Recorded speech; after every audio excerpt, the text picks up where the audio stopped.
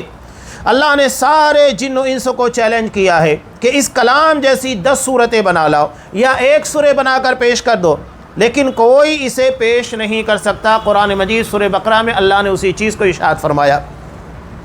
یہ مکہ کے اندر بھی چیلنج کیا گیا، مدینہ کی زندگی کے اندر بھی چیلنج کیا گیا کہ وَإِن كُنتُمْ فِي رَيْبٍ مِّمَّا نَزَّلْنَا عَلَىٰ عَبْدِنَا، کہ اگر تمہیں شک ہے جو کلام ہم نے ہمارے بندے کے پر نازل کیا ہے اس کے بارے میں تمہیں ڈاؤٹ ہے، شک ہے کہ اللہ کا کلام نہیں ہے، تو ایک کام کرو، آپ صلی اللہ علیہ وسلم بھی انسان ہیں، اگر وہ اس طریقے کا کلام انسان ہونے کے ناطے بنا سکتے تو تم ان سے کہیں زیادہ کلام کے پر قدرت رکھتے ہو، اشعار کے پر قدرت رکھتے ہو، تم لوگ بنا کر لے کر آؤ۔ فَأْتُوا بِسُورَةٍ مِّن مِّثْلِهِ، اس کے جیسی ایک سورہ بنا کر لے کر آؤ۔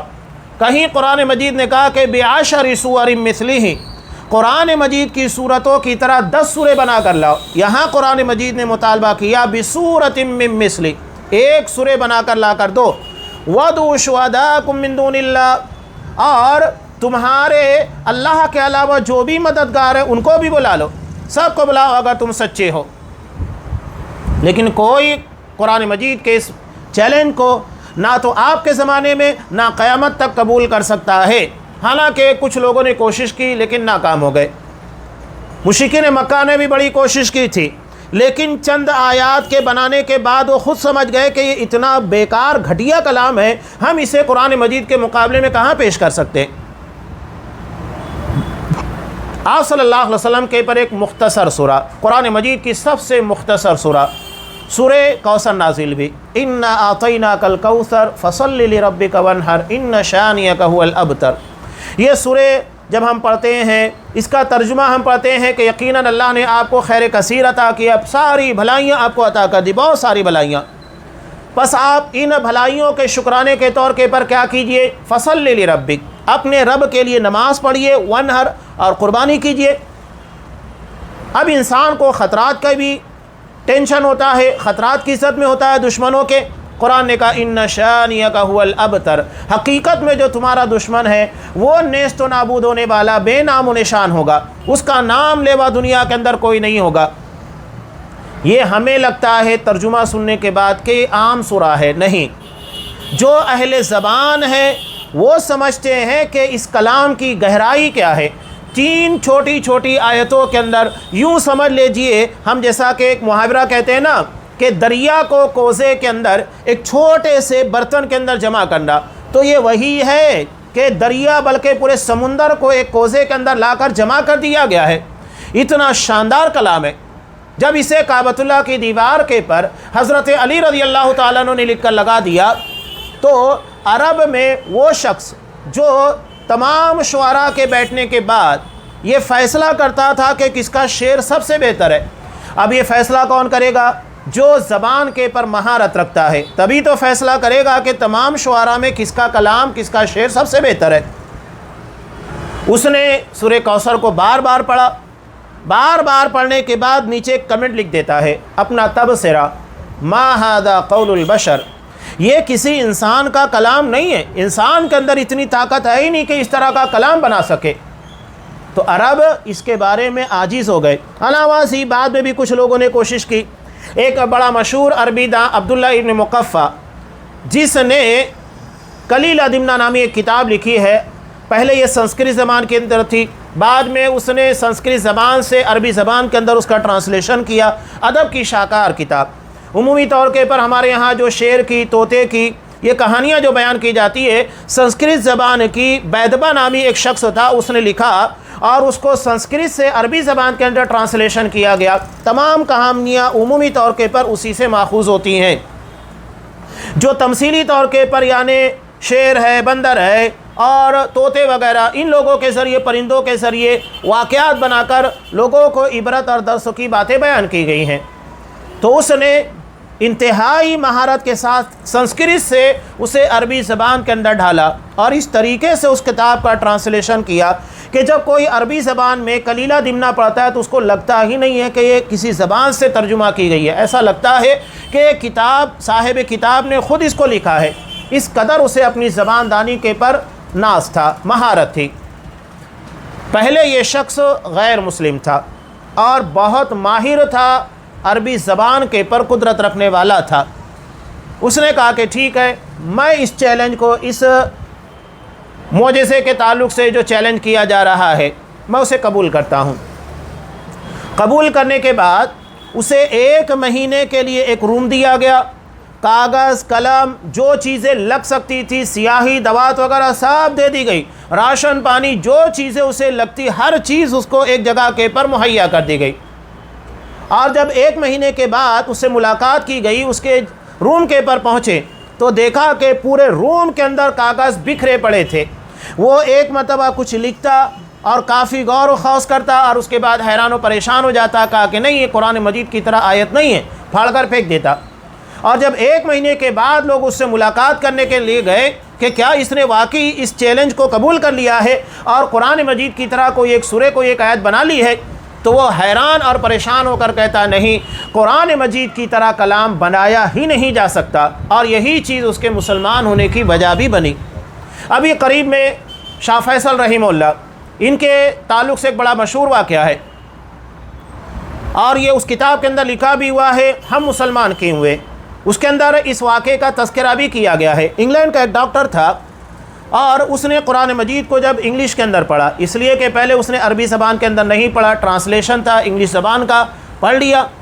اب اردو زبان کے اندر بھی قرآن مجید کے ترجمے کو کوئی پڑھے تو کہے گا کہ میں بھی تو بنا سکتا ہوں، لیکن اس نے وہی کام کیا، عربی زبان کے بجائے انگلش کے اندر پڑھا، ٹرانسلیشن تھا۔ تو یہ کہتا ہے کہ میرے پاس مسلم پیشنٹ آیا کرتے تھے، تو میں ان لوگوں سے کہا کرتا تھا کہ قرآن مجید نے جو چیلنج کیا ہے کہ قرآن کی طرح کوئی کلام، کوئی ایک سورہ نہیں بنا سکتا، لیکن میں اپنے آپ کو اس قابل پاتا ہوں کہ قرآن مجید کی طرح میں کلام بنا سکتا ہوں۔ اس نے کہا کہ کسی مسلمان پیشنٹ نے میرا کوئی تشفی بخش جواب نہیں دیا۔ اب ہوا یوں کہ ایک مرتبہ شاہ فیصل رحمہ اللہ انگلینڈ کے دورے پر آئے ہوئے تھے، اور کسی وجہ سے ان کے ٹریٹمنٹ کے لیے یہ ڈاکٹر کو بلا لیا گیا۔ اب وہاں جانے کے بعد چونکہ بادشاہوں کا وقت انتہائی قیمتی ہوتا ہے پروٹوکول کے حساب سے، تو اس نے ٹریٹمنٹ کے درمیان ہی وہی سوال جو مسلم پیشنٹ سے کیا کرتا تھا، شاہ فیصل رحمہ اللہ سے کیا۔ شاہ فیصل رحمہ اللہ مسکراتے ہوئے جواب دینے کے بجائے اس سے سوال کرتے ہیں، کہتے ہیں سوال کرتے ہوئے، کیا تمہیں عربی آتی ہے؟ تو ڈاکٹر نے کہا کہ میں حیران ہو گیا، اس لیے کہ اس طریقے سے مجھے کسی نے پوچھا نہیں تھا۔ تو میں نے کہا کہ نہیں۔ شاہ فیصل رحمہ اللہ نے کہا پہلے تم عربی زبان کے پر مہارت حاصل کرو، اس کے بعد آپ اس تعلق سے بات کر سکتے ہیں، اس لیے کہ یہ چیلنج عربی زبان کے لیے دیگر زبان کے لیے نہیں ہے۔ تو یہ ڈاکٹر جب جاتا ہے فوری طور کے پر ایک ٹیوشن پڑھانے والا جو عربی زبان کا ماہر ہے اسے اپنے پاس رکھتا ہے تاکہ عربی زبان کے تعلق سے اسے جلد سے جلد سکھا سکے۔ ابھی کچھ ہی مہینے اور کچھ مدت گزری، جب وہ عربی زبان کے تعلق سے کچھ جاننے لگا تو جیسے ہی عربی زبان کے پر اسے کچھ درک مہارت حاصل ہوئی تو وہ کہنے لگا کہ نہیں، قرآن مجید کی طرح کوئی کلام نہیں بنا سکتا، کوئی ایک سورہ نہیں بنا سکتا، اور اس کے بعد وہ مسلمان ہو گیا۔ ایسے بہت سارے واقعات ہیں۔ بلکہ ہلاکو کے زمانے کے اندر جب اس نے بغداد کے پر حملہ کیا، مسلمان آپس میں مناظرہ کر کر کے مسلک کی لڑائی کے اندر لڑ رہے تھے، اور لڑنے کے بعد دونوں طرف سے شافعیوں نے، حنفیوں نے، ہر کسی نے اور شیعوں نے بھی باقاعدہ اسے انوائٹ کیا، دعوت دی، اور وہ بغداد میں آنے کے بعد کسی کو نہیں دیکھا، ہر کسی کو مارنا شروع کیا۔ یہ نہیں دیکھا کہ حنفی ہے، شافعی ہے، رافضی ہے، سب کو مارا۔ اور مارنے کے بعد اس کہا جاتا ہے کہ ہمارے کہتے ہیں نا خون کی ندیاں بہہ گئیں، یہ صرف محاورہ نہیں، حقیقت تھی کہ مسلمانوں کو مارنے کے بعد بغداد کی گلیوں کے اندر خون کی ندی بہہ رہی تھی۔ یہ حالت تھی مسلمانوں کی۔ اس نے دجلہ کو پاٹ کر جو ساری کتابیں مسلمانوں کا ورثہ تھا، انتہائی قیمتی ورثہ، مسلمانوں کی کتاب جس میں اسلامی تاریخ کے علوم اور فنون جمع تھے، ان کتابوں کو پاٹ کر دریا پہ پل بنا دیا۔ اور اس کے بعد وہ کیا کہتا ہے، اب میں نے دنیا سے قرآن مجید کو ختم کر دیا، اس لیے کہ اب قرآن باقی ہی نہیں ہے، تو کہاں سے قرآن مجید کو پڑھنے والے، اس کے پر عمل کرنے والے یا آگے پہنچانے والے لوگ ہوں گے۔ اتنے میں ایک بوڑھا شخص اپنے 2 پوتوں کو لے کر اس کے دربار کے اندر آتا ہے، اور آنے کے بعد ایک کو کہتا ہے کہ تو پڑھتا جا، اور دوسرے کو کہتا ہے کہ اگر یہ غلطی کرے گا تو لقمہ دینا۔ ایک پڑھتا گیا، دوسرا لقمہ دیتا گیا۔ ہلاکو کے دربار میں دونوں پوتوں نے پورا قرآن اس کے سامنے سنا دیا۔ تب وہ کہتا ہے وہ کتاب جو سینوں کے اندر محفوظ ہے اسے دنیا سے مٹایا نہیں جا سکتا۔ یہ قرآن مجید کا معجزہ ہے۔ اللہ نے کہا کہ قیامت تک باقی رہے گا تو باقی رہے گا، ساری طاقتیں مل جائیں قرآن مجید کے تعلق سے کچھ بھی نہیں کر سکتی ہے۔ یہ چیلنج تا قیامت باقی رہنے والا ہے۔ یہاں شیخ الاسلام ابن تیمیہ رحمۃ اللہ علیہ کا ایک بہت شاندار کلام ہے، قول ہے، جو صاحب کتاب شیخ صالح الفوزان حفظہ اللہ نے پیش کیا ہے۔ علامہ ابن تیمیہ رحمۃ اللہ علیہ فرماتے ہیں کہ قرآن کے تعلق سے جو چیلنج کیا گیا ہے یہ مکہ میں تھا، اس لیے کہ سورہ یونس، سورہ ہود اور سورہ طور یہ مکی صورتیں ہیں جس میں قرآن مجید کے تعلق سے چیلنج کیا گیا ہے۔ پھر اس چیلنج کو مدینہ میں ہجرت کے بعد دہرایا گیا سورہ بقرہ میں، جیسا کہ ابھی آیت ہمارے سامنے گزری، وَإِن كُنتُمْ فِي رَيْبٍ مِّمَّا نَزَّلْنَا عَلَىٰ عَبْدِنَا، کہ اگر تمہیں شک ہے جو کلام ہم نے ہمارے بندے محمد صلی اللہ علیہ وسلم کے پر اتارا ہے، تو قرآن اسی تعلق سے کہتا ہے کہ ایک سورہ بنا کر لے کر آؤ۔ یہ چیلنج کیا گیا۔ اب اس کے بعد قرآن مجید کیا کہتا ہے، فَإِن لَّمْ تَفْعَلُوا وَلَن تَفْعَلُوا، اگر تم یہ مقام نہیں کر سکے اور ہرگز کر سکتے نہیں۔ قرآن بھی یہ ڈاؤٹ نہیں کہہ رہا ہے کہ کوئی اس کو ایکسیپٹ کر سکتا ہے، قرآن صاف کہہ رہا ہے وَلَن تَفْعَلُوا، ہرگز کوئی اس چیلنج کو قیامت تک قبول نہیں کر سکتا۔ فَاتَّقُوا النَّارَ الَّتِي وَقُودُهَا النَّاسُ وَالْحِجَارَةُ، تو اس آگ سے بچو جس کا ایندھن انسان اور پتھر ہوں گے، اُعِدَّتْ لِلْكَافِرِينَ، جو کافروں کے لیے تیار کی گئی ہے۔ یہ سورہ بقرہ آیت نمبر 23 اور 24 ہے۔ اب علامہ ابن تیمیہ رحمۃ اللہ علیہ اس ضمن میں کہتے ہیں کہ اللہ نے یہاں پر 2 معاملات کا تذکرہ کیا۔ پہلا یہ کہ اگر تم نے ایسا نہ کیا اور یقیناً کبھی نہیں کر سکتے تو ڈرو اس آگ سے۔ تو اللہ کیا فرماتا ہے، اگر تم ایسا نہ کر سکے تو جان لو کہ قرآن برحق ہے، تو جھوٹ بولنے میں اللہ سے ڈرو۔ یہ مت کہو کہ اللہ کا کلام نہیں ہے، بلکہ مانو کہ اللہ کا کلام ہے، جھوٹ مت بولو، ورنہ جس عذاب کا وعدہ ان جھوٹوں سے کیا گیا ہے وہ تمہیں گھیر لے گا، اس عذاب کی لپیٹ میں تم سب آؤ گے۔ اور دوسرا اللہ کا فرمان ہے وَلَن تَفْعَلُوا، تم ہرگز ایسا نہیں کر سکتے، یعنی قرآن مجید کو جو چیلنج کیا گیا ہے ایک سورے کے تعلق سے 10 سورے کے تعلق سے، یہ چیلنج قبول نہیں کر سکتے۔ تو یہ مستقبل کی نفی ہے، جس سے ثابت ہوتا ہے کہ مستقبل میں بھی ایسا ہرگز نہیں ہو سکتا۔ کوششیں کی لوگوں نے، بہت سارے ایسے واقعات ہیں، لوگوں نے اس چیلنج کو قبول کرنے کی کوشش کی لیکن نتیجہ کیا ہوا، ناکام ہو گئے، اس لیے کہ قرآن مجید نے صاف کہا کہ اسے ہرگز قبول نہیں کیا جا سکتا۔ اور جب یہ چیز بتا دی گئی اور قرآن کے مطابق یہ ساری چیزیں ہو رہی ہیں کہ مستقبل میں قیامت تک کوئی اس چیلنج کو قبول نہیں کر پائے گا، تو یہ قرآن مجید کے سچے ہونے کی دلیل ہے۔ اب آگے اللہ نے خود کہا کہ ٹھیک ہے، اگر انسان اس چیلنج کو قبول نہیں کر سکتے تو ایک کام کرو، جناتوں کو بھی اپنے ساتھ میں لے لو۔ قرآن نے صاف کہا سورہ بنی اسرائیل آیت نمبر 88 کے اندر، قُلْ لَئِنِ اجْتَمَعَتِ الْإِنسُ وَالْجِنُّ عَلَىٰ أَن يَأْتُوا بِمِثْلِ هَٰذَا الْقُرْآنِ، آپ کہہ دیجئے کہ اگر جنات اور انسان مل کر اس کی طرح ایک کلام لانے کی کوشش کریں، لا یأتون بمثلہ، اس کے جیسا کلام نہیں لا سکتے، وَلَوْ كَانَ بَعْضُهُمْ لِبَعْضٍ ظَهِيرًا، گرچہ یہ ایک دوسرے کی مدد کرے، یعنی جنات اور انسان دونوں ایک دوسرے کے مددگار بن جائے، تب بھی ناممکن ہے کہ قرآن مجید کی طرح کوئی کلام بنا سکیں۔ تو یہ صاف طور کے پر یہاں پر کہہ دیا گیا ہے۔ اب یہاں آگے جو چیز بیان کی جا رہی ہے، اس وقت کے جو مشرکین تھے قرآن مجید کو کنڈم کرنے کے لیے، غلط ثابت کرنے کے لیے آپ صلی اللہ علیہ وسلم کو جادوگر کہتے، مجنون کہتے، پاگل کہتے، دیوانہ کہتے، جو من میں آتا کہتے، لیکن بہت کوشش کی، کامیاب نہیں ہو سکے۔ یہ کوششیں کیسی تھی، کبھی یہ اہل کتاب کے پاس جاتے، ان سے سوالات تیار کر کے لاتے۔ ایک مرتبہ ان لوگوں نے 3 سوالات تیار کیے حضرت یوسف علیہ السلام کے بارے میں۔ یہ ایک اہم اور تاریخی سوال تھا۔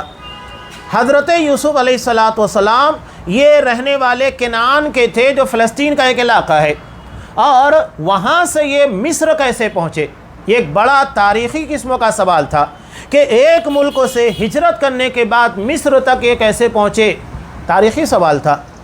یہ سوال اہل کتاب سے لے کر آئے اور یہ سمجھ بیٹھے کہ آج تو جواب نہیں بن پڑے گا۔ اللہ نے اس کے جواب میں پوری سورہ نازل کر دی، سورہ یوسف، کہ کس طریقے سے حضرت یوسف علیہ السلام کنعان سے، جو کہ فلسطین کا علاقہ ہے یا ملک شام کا علاقہ ہے، وہاں سے مصر پہنچے۔ پوری سورہ کے اندر پوری تفصیل بیان کر دی گئی۔ اب اتنی تفصیل ایک ایک واقعے کی جزئیات کی کہ حضرت یوسف نے خواب دیکھا، حضرت یوسف علیہ السلام کے ساتھ ان کے بھائیوں نے دغا بازی کی، اور اس کے بعد عزیز مصر نے خریدا، انہیں جیل میں ڈالا گیا۔ جیل میں ڈالنے کے بعد کس نے کیا خواب دیکھا، کیسے وہ تخت تک پہنچے، بادشاہ نے کیا خواب دیکھا، یہ ساری تفاصیل ایسی ہے جو ناممکن ہے کہ کوئی شخص بیان کر سکے۔ اور یہی اس بات کی واضح دلیل ہے کہ قرآن اللہ کا کلام ہے، کسی انسان کا کلام نہیں۔ اس کے علاوہ ان لوگوں نے ایک اور بہت پرانا تاریخی سوال کیا، یہ تو حضرت یوسف علیہ السلام کا تھا۔ ایک اور تاریخی سوال اصحاب کہف کے تعلق سے، بہت پرانا واقعہ۔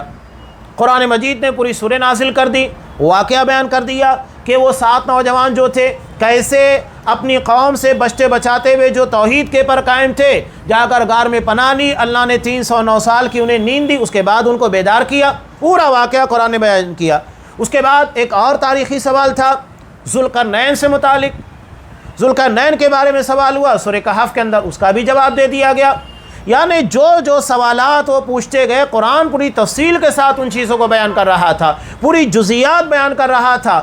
ایک ایک قول کو کون کیا کہا، کس نے کیا کہا، کب کس واقعہ، کون سا واقعہ پیش آیا، سب قرآن نے بیان کیا۔ یہی قرآن مجید کے کلام اللہ ہونے کی ایک واضح دلیل ہے۔ علامہ زی ان لوگوں نے بڑی کوشش کی، لیکن اس بارے میں وہ کامیاب نہیں ہو سکے اور قیامت تک کے کامیاب ہو بھی نہیں سکتے۔ اب یہاں قرآن کئی طریقے سے معجزہ ہے۔ قرآن ایسا نہیں کہ صرف کلام اللہ ہونے کی بنیاد پر یا عربی زبان کے اندر انتہائی شاندار کلام ہونے کی وجہ سے معجزہ ہے، نہیں، بلکہ قرآن لفظ کے اعتبار سے بھی معجزہ ہے۔ اس کا لفظ جو ہے، اس کی ترتیب جو ہے بہت شاندار ہے۔ قرآن مجید میں جتنے الفاظ استعمال کیے گئے اور جس لئے کے اندر باتوں کو رکھا گیا ہے، انسان جب پڑھتا ہے تو کھو جاتا ہے اسی کے اندر۔ اور یہ دنیا کی واحد کتاب ہے کہ دنیا کے اندر کسی بھی علاقے کے اندر مسلمان رہے برابر اس کو آسانی کے ساتھ پڑھ سکتے ہیں۔ ورنہ اگر چائنیز زبان ہمارے سامنے لا کر بیان کی جائے یا کوئی بولنے لگ جائے، کوئی کتاب لا کر دے، بہت محنت کرنے کے بعد بھی ہم اس کو نہ پڑھ سکتے ہیں نہ سمجھ سکتے ہیں، نہیں ہو سکتا ہے۔ نہ جاپنیز ہے، نہ جرمن ہے، نہ دیگر زبانیں جو دنیا کے اندر بولی جاتی ہے، سینکڑوں کی تعداد میں زبان ہے جو بولی جاتی ہے، اور زبان کے اندر وہ چاشنی بھی نہیں جو اللہ نے عربی زبان کے اندر رکھی ہے۔ اب چونکہ قرآن اللہ کا کلام ہے، لہذا اس کے اندر ویسی چاشنی، ویسی مٹھاس اور جاذبیت پائی جاتی ہے۔ نظم کے اعتبار سے، نظم کا مطلب جس اعتبار اور جس ترتیب کے ساتھ صورتوں کو، آیتوں کو رکھا گیا ہے، وہ انتہائی جامع ہے۔ انسان کے اندر اتنی طاقت اور اتنی قدرت نہیں کہ اس طرح تنظیم کے ساتھ، نظموں کے ساتھ اس کتاب کو ترتیب دے سکے، اس کی آیتوں کو ترتیب دے سکے۔ اب یہاں ایک بات دیکھیے، میں مثال دے رہا ہوں۔ سورہ غاشیہ عمومی طور کے پر ہم ہر جمعہ کے اندر اور دیگر نمازوں میں بھی سنتے ہیں۔ اللہ سوال کرتا ہے، افلا ينظرون الى الابل کیف خلقت، کیا وہ نہیں دیکھتے کہ اونٹ کیسے پیدا کیا گیا ہے؟ یعنی اسے ریگستان کے ماحول کے اعتبار سے اللہ نے پیدا کیا۔ ریگستان میں پانی کی کمی، تو اللہ نے اس کے اندر ایسا ذخیرہ آب رکھ دیا جو کئی دن، ہفتوں تک بغیر پانی پیے گزارا کر سکتا ہے۔ بہت بڑی حکمت ہے، غور کیجئے ان ساری چیزوں کے پر۔ اس کے پیروں کی بناوٹ اس انداز کی ہے کہ آسانی کے ساتھ ریگستان کے اندر سفر کر سکتا ہے، چلنے میں دقت نہیں ہوتی ہے۔ علامہ سی دوسرے جانور اگر آپ ریگستان کے اندر لے جا کر چھوڑ دیں، وہ چل نہیں پائیں گے، لیکن اللہ نے اس کے پیروں کی بناوٹ ایسی رکھی ہے۔ اور کتنا کام آتا ہے، سواری کے کام آتا ہے، گوشت خوری کے کام آتا ہے، اس کے چمڑے کے استعمال کے اندر آتے ہیں، علامہ سی اس کے دودھ کے ذریعے فائدہ اٹھاتے، ہر چیز فائدے کے لیے۔ تو یہ تذکرہ اللہ نے کیا، سوال کرو، سوال کیا، اونٹ کے پر غور نہیں کرتے۔ اب انسان جب اونٹ کو دیکھنے لگتا ہے تو دیکھتے دیکھتے چونکہ اونٹ کافی جسامت والا ہے اور قد کاٹھی میں بھی اونچا ہے، تو اس کی گردن کو دیکھتے دیکھتے جب اس کے چہرے تک نگاہ پہنچتی ہے تو نگاہ فوراً وہاں سے آسمان کی طرف جاتی ہے۔ اسی لیے قرآن نے فوراً اس کے بعد کیا کہا، وَإِلَى السَّمَاءِ كَيْفَ رُفِعَتْ، کہ کیا تم نے، اس کے بعد قرآن کہتا ہے پہاڑ، اس لیے کہ وہاں سے نظر پہاڑ کے پر جاتی ہے، پہاڑ کے بعد آسمان ہے، اور آسمان سے زمین کی طرف آتی ہے، تو قرآن نے اسی ترتیب کو برقرار رکھا ہے۔ أَفَلَا يَنْظُرُونَ إِلَى الْإِبِلِ كَيْفَ خُلِقَتْ، یہ تذکرہ آپ دیکھیے، جو ترتیب قرآن مجید نے رکھی ہے انتہائی شاندار ہے۔ وَإِلَى السَّمَاءِ كَيْفَ رُفِعَتْ، آسمان کی طرف دیکھو اس کو کیسے بلند کیا گیا، اس لیے کہ اونٹ کے بعد آسمان کی طرف نگاہ جاتی ہے۔ وَإِلَى الْجِبَالِ، اس کے بعد پہاڑ، وَإِلَى الْأَرْضِ، اس کے بعد زمین، یعنی جہاں جہاں نگاہ گھوم کر آتی ہے قرآن نے ان چیزوں کا ترتیب کے ساتھ تذکرہ کیا ہے۔ اس کے بعد ہے معنی پر لفظ کی دلالت بلاغت کے اعتبار سے، یعنی جس چیز کے پر قرآن مجید کے الفاظ جس معنی پر دلالت کرتے ہیں۔